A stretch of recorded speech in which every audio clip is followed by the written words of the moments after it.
There are some questions that keep even billionaire philanthropist and entrepreneur Bill Gates up at night.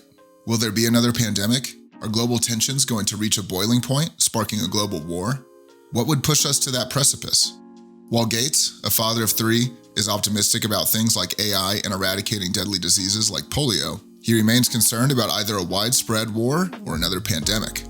He cited a lot of unrest in the world at the moment, which could spark a major war. And when speaking to CNBC, Gates stated that even if that conflict is avoided, there will be another pandemic, most likely in the next 25 years. The Microsoft co-founder was unimpressed with the global response to the COVID-19 pandemic and said crucial lessons have been ignored. He was critical of America's response to the crisis, saying, quote, "The country that the world expected to lead and be the model fell short of those expectations." And Gates isn't alone in his disappointment. Many other global health advocates are also pushing the Western world for better responses to emerging outbreaks.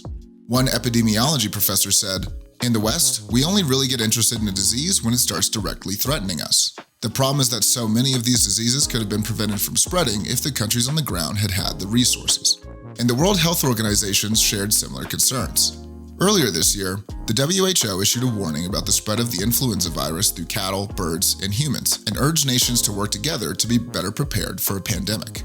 Nicola Lewis, director of the Worldwide Influenza Center, stated, "There is one certainty: there will be another flu pandemic in the future." Lewis added, "My message to international communities is that we have to set aside our reticence. We have to set aside our parochial concerns and remember the impacts and the devastating consequences of a global pandemic from whatever disease agent it comes from." Gates, who is worth $157 billion, isn't the only influential name warning about a potential global conflict.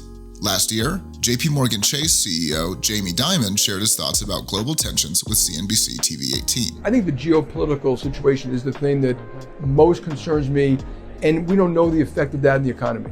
We may be at an inflection point for the free democratic world. That's how seriously I take it. So geopolitics, the number one risk that you believe the world is facing today? Absolutely.